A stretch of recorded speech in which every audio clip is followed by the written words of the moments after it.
let's consider a coil.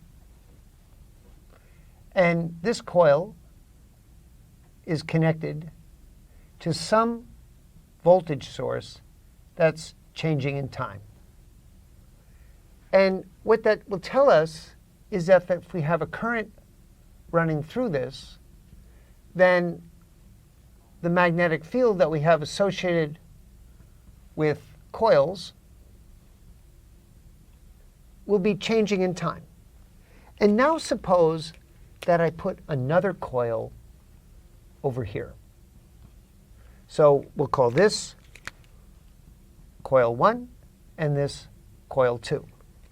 Then you can see that the magnetic field from coil 1 is generating magnetic flux through coil 2.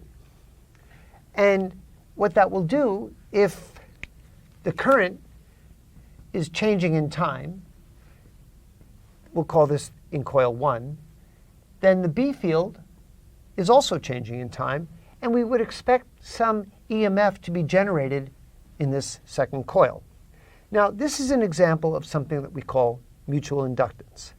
And we define it the following way. Let's introduce the concept of the flux in coil 2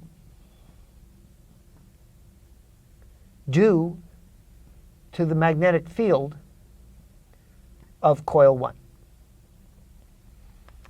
So that flux has to be proportional. That's the flux in coil 2 due to the current in coil 1. That flux has to be proportional to the current in coil 1. And the reason it's proportional is that, remember, the magnetic field in coil 1 that's generated is proportional to the current in coil 1. And this relationship of current in a coil to flux in another coil is how we're going to define our concept of mutual inductance. So what we have here is M12 is called the mutual inductance coefficient between these two coils.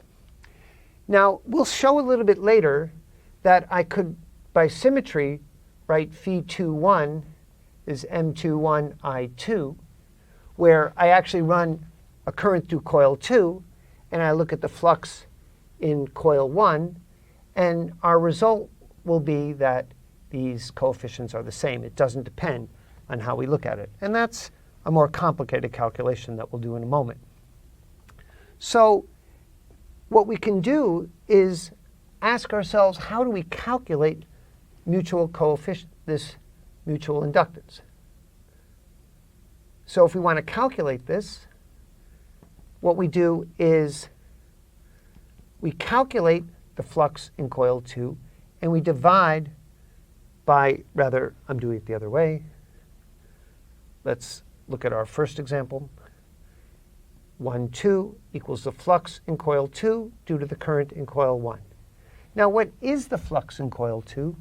By definition, that's the integral of the magnetic field from coil 1 that's fluxing to coil 2. So I'm using a unit hat normal for coil 2. I could make my life easy by pointing it like that.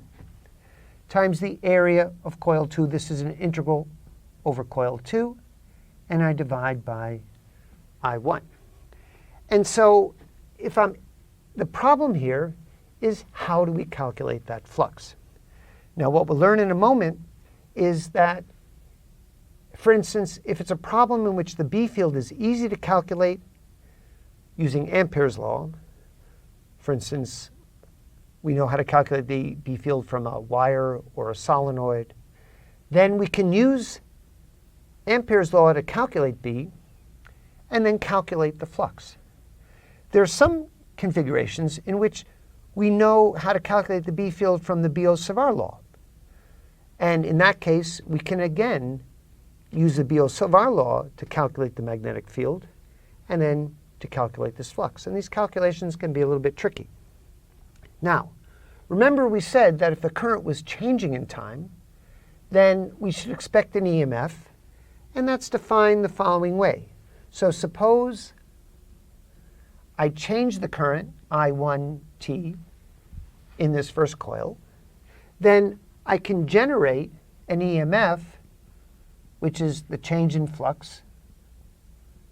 So this is the EMF in coil 2, which represents the change of magnetic flux.